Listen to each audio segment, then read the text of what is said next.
2017 was a year of strong global economic growth, moderate inflation, some tightening monetary policy, and also low volatility globally. Joining me now to discuss trends and developments is Burkhard Varnholt, Credit Suisse Global Deputy Chief Investment Officer. Good morning, Burkhard. Good morning.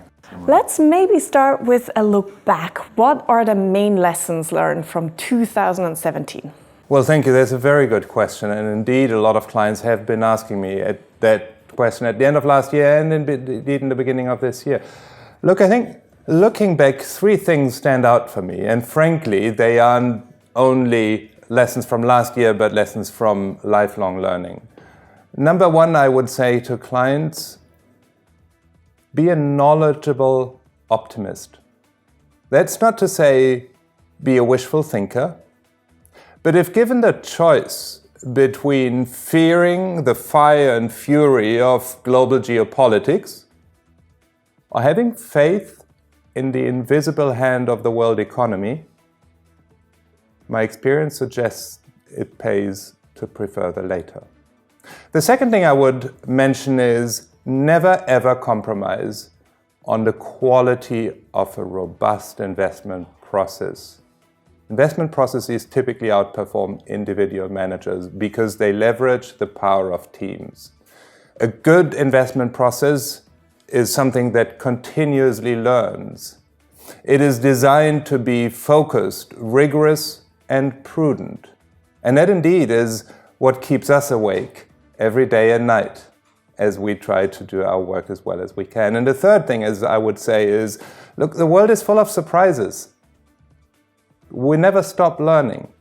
And what that means is people and processes are incredibly important, but don't underestimate, like in every walk of life, the hardest success factors very often are the soft factors.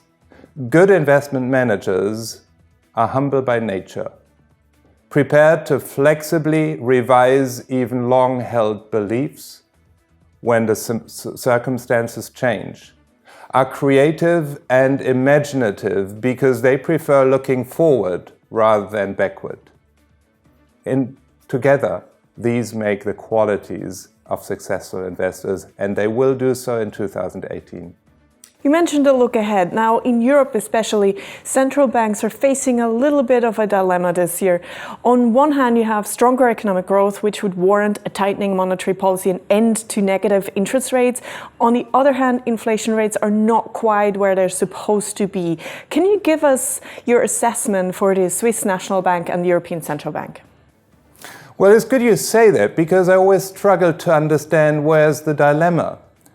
I'm a conservative investor. I'm one of those who believe that price stability at the end of the day is superior than inflation. So having good growth and no inflation to me sounds more like a Goldilocks environment than a dilemma. What I'm saying is I believe central banks are in absolutely no rush to front run any of the talk we read in the media on front page every day. They have no reason because there's little inflation, as you've rightly mentioned, nor any interest in antagonizing markets for no benefit. So what will matter to them is the credibility of the trajectory of their future monetary policy. They'll put a lot of emphasis on good and thorough communication. The Swiss National Bank has no interest in front-running the ECB. They're taking relief from the recent weakness of the Swiss franc, and there's no reason to do more than that. It is doing part of their heavy lifting, so they will wait for the European Central Bank. Clearly, there'll be some tightening in balance sheets in the third quarter of this year if you look at global central banks. Will that rock the boat? I can't really lose much sleep over that because it would be the most widely announced central bank tightening that we have seen in recent history. Let's talk a little bit more about QE and the implication. What does happen once this huge bond buying of the world's central banks goes into reverse, and how can investors prepare themselves for a more, let's say, normalized environment? Well, first and foremost, let me just say once again, this is not going to be an unexpected. This is going to be a highly announced development, which is only natural and which we will not rush into. It's probably going to be net negative for bonds, and it may arguably be net positive for stocks, in particular for banking stocks, if it leads bond yields slightly higher, but still within a very comfortable range of below 3%, where we could see something we haven't seen for the last 10 years, namely a bond to equity switch. And if you ask yourself who in particular is a key beneficiary of slightly higher yields, it would obviously banks.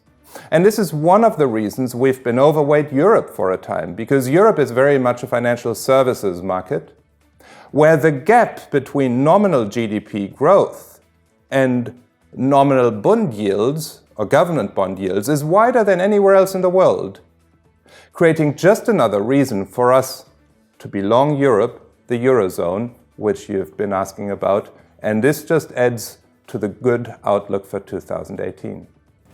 Last question, let's talk about the super trends that were launched last year, and especially the angry societies. How do they fit into the current market environment? Very good topic. We're coming up to Davos, and Davos is something like the pinnacle of the globalization movement, where the world's leaders gather to contribute by dialogue to global progress. And yet they're acknowledging that on the way to where we are, we've somehow lost large parts of societies. No longer is the majority of our society, economically speaking, middle class. That was a 1970s development. Nowadays, the large majority is below middle class. What I would say to this is, governments are acting. They're favoring national champions to put their countries or regions first. That's a natural thing, and it happens not only in one, but in all countries around the world. I'd say a second thing. No country and no business can afford to antagonize the society it does business with.